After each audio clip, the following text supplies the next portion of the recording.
So hello guys, welcome back. एक बार आपका मेरे यूट्यूब चैनल पे फिर से स्वागत है। अगर चैनल सब्सक्राइब नहीं किए हो तो प्लीज सब्सक्राइब करो। फ्यूचर में और कोशिश करूंगा अच्छी बातें बताने की। आज का टॉपिक है कि आखिर नए नए यंगस्टर को एजेंट अपना टारगेट कैसे करता है, या एजेंट समझता कैसे है कि ये बंदे को मैं ज्यादा जल्दी फंसा सकता हूं।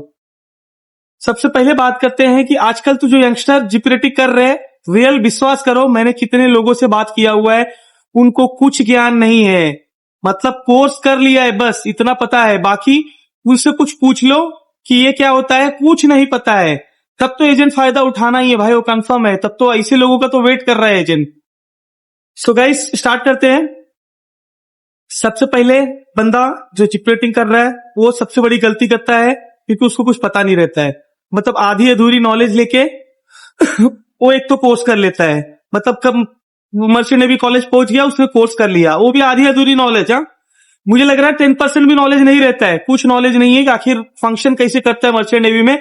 जिसे अभी मैं वीडियो बना रहा हूं ना, तो कोई देखेगा नहीं, क्योंकि मैं रियल बता रहा हूं ना। रियल वालों को देखता नहीं है कोई, कीड़ा बनाएगा उसको बराबर देखेंगे। सबसे पहले तो आधा अधूरा नॉलेज लेके आप ज्वाइन कर लिए, जिपरेटिंग कोर्स कर लिए, या कोई भी कोर्स कर लिए। मैं जिपरेटिंग नहीं कह रहा हूं, सारे कोर्सों में ये हो रहा है। डीएनएस पकड़ लो, डीएनएस बीटेक में भी यही हो रहा है।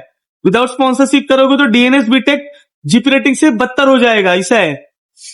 तो अभी कर लिए, करके अब आ गए। जब जब बंदा कॉलेज पहुंचता है, उसको एक्चुअली रियल बताऊं ना, तो उसको पता ही नहीं रहता है कि प्लेसमेंट नाम की किस मुर्गी का नाम रहता है।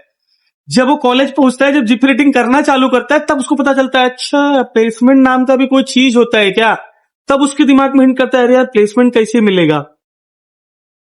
कर लिया, कॉलेज से कोर्स कर लिया। अभी बहुत से लोग ऐसे भी हैं जो उसी कॉलेज से कैंपस सिलेक्शन, मतलब या सॉरी पैसा, पेड प्लेसमेंट लेके पैसा देके कर लेते हैं, उसमें से सक्सेस भी हो जाते हैं। बट कुछ लोग हैं ओवर स्मार्ट, सोचते हैं कि मैं एजेंट ढूंढ लूंगा, निकल जाते हैं। कोर्स कर लिया, डीसी आ गया, पहुंच गए मुंबई एजेंट के पास। मैंने 5 से 6 एजेंटों से बात किया हुआ है। हर एजेंट गलत नहीं होता है, उनका रिव्यू सुनो।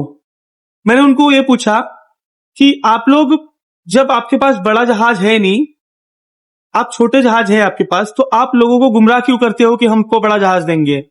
तो उनका एक बहुत सिंपल सा जवाब आया। कहते भैया, जब कोई बंदा आता है ना, सबसे पहले क्या पूछता है पता है क्या? पूछता है कि मेरे को 20,000 जीआरटी के ऊपर चाहिए। तो एजेंट का दिमाग चकराता है, क्योंकि एजेंट के पास तो 20,000 जीआरटी के जहाज है ही नहीं। मोस्टली जो एजेंट के पास है सब छोटे मोटे जहाज है। इक्का दुक्का एजेंट रहेंगे जो बड़े जहाज उनके पास रखे रहेंगे, नहीं तो बाकी सबके पास तो छोटे मोटे ही जहाज है। पहुंच गए। अब भाई एजेंट दिमाग लगाने लगा कि यार इसको कैसे फंसाया जाए कि ये मतलब मेरे से दूर नहीं जाए। वो दिमाग लगाने लगते हैं। एजेंट बोलता है ठीक है, मैं करता हूं जुगाड़, आपको छोटा जहाज नहीं चलेगा। कहे नहीं, बड़ा जहाज चाहिए 20,000 जीआरटी के ऊपर। तब एजेंट पक्का हो जाता है कि बस करो, अब इसको फंसा सकते हैं। 1-2 दिन चक्कर कटवाएगा, बोलेगा कि हाँ हाँ मैं कर रहा हूं, इतना पैसा लगेगा उतना पैसा लगेगा। लास्ट में बोलेगा एक काम करो आप, मैं आपको एक छोटा जहाज करवा देता हूं, बाद में बड़े जहाज का स्टैंप लगवा दूंगा और पैसा थोड़ा कम कर दूंगा। बंदा दिमाग में सोचता है कि अरे यार सही कह रहा है ये तो। पूछेगा सर ऐसा हो सकता है क्या? हाँ ऐसा हो सकता है, पॉसिबल है। बस वहीं से खेल चालू। अब एजेंट समझ गया कि अब ये फंस गया बंदा, मुर्गी में ले लिया आटे।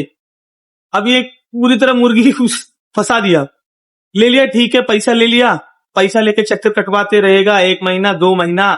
उसमें से 2-4-10 जन का ज्वाइनिंग भी हो जाता है। बाकी लोग ऐसे ही बैग लटका के इधर उधर घूमते रहते हैं। पैसा गया, कितने को पैसे डूब जा रहे हैं, कितनी की लाइफ चली जा रही है। मुंबई सीमेंस क्लब जाओगे, सीमेंस हॉस्टल में जाके देखो, ऐसे ही कितने लोग फंसे हुए हैं बिकॉज ऑफ द लालच।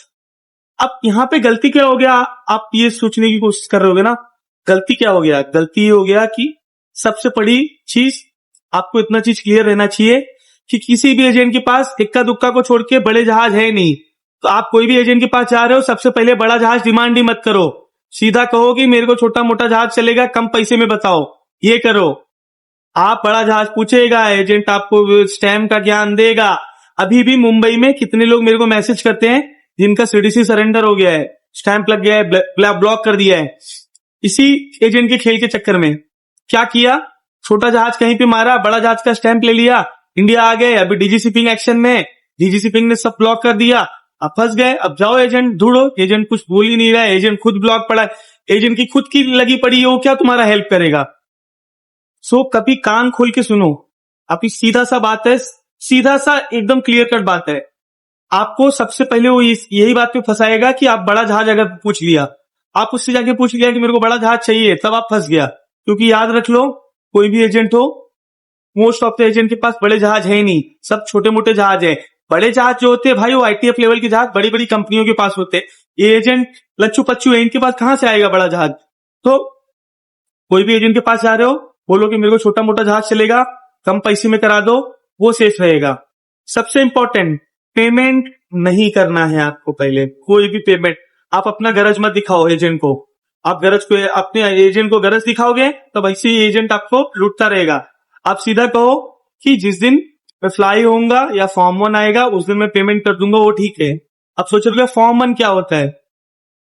फॉर्म 1 जिस दिन आप फ्लाई हो रहे हो, जिस दिन आपकी टिकट है, समझो रात को टिकट है, उस दिन शाम को या एक दिन पहले भी कभी कभी आ जाता है, डीजीसीपी से एक ईमेल आता है आपके मेल आईडी पे, वो फॉर्म 1 रहता है। बिना फॉर्म 1 के आप फ्लाई नहीं हो सकते हो।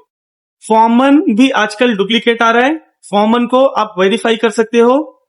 आपको डीजीसीपी की वेबसाइट पे जाना है, वहां पे ई गवर्नेंस में लॉगिन करना है, अपना इंडोस नंबर और पासवर्ड डालना है। लॉगिन करने के बाद अपडेट सी फेरर प्रोफाइल का ऑप्शन आएगा, उस पर क्लिक करके इसके बाद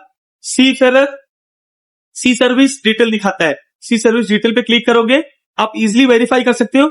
वहां पे जिस जहाज का आपको फॉर्म 1 दिया हुआ है, जिस जहाज पे जा रहे हो, उस जहाज का नाम दिखाएगा और एक ये दिखाएगा कि किस दिन को आप जा रहे हो, मतलब श्योर, उसको बोलते हैं sure sign on, sure sign on का डेट दिखाएगा, तो समझ लो फिर ओरिजिनल है। फॉर्म 1 ले लिए, कॉन्ट्रैक्ट सबसे इंपॉर्टेंट है, याद रख लो, चाहे आईटीएफ कंपनी हो, चाहे आरपीएसएल कंपनी हो, चाहे कोई भी कंपनी हो, सबके कॉन्ट्रैक्ट आरपीएसएल कंपनी के कॉन्ट्रैक्ट रहेंगे, मतलब उस पर आरपीएसएल नंबर कॉन्ट्रैक्ट के ऊपर लिखा रहेगा। ये बहुत इंपॉर्टेंट है, क्योंकि अगर आप आरपीएसएल कॉन्ट्रैक्ट नहीं लेगा, बहुत से केसेस ऐसे आ रहे हैं, कोई दुबई का कॉन्ट्रैक्ट लेके जा रहा है, कोई अफगानिस्तान का कॉन्ट्रैक्ट लेके जा रहा है, कोई कराची का लेके जा रहा है, वो हमारे देश के अंदर वैलिड नहीं है। हमारे देश के अंदर वैलिड है सिर्फ और सिर्फ आरपीएसएल कॉन्ट्रैक्ट। कोशिश करो आरपीएसएल कॉन्ट्रैक्ट लो और अच्छे से जाओ सेल करो। Thank you so much.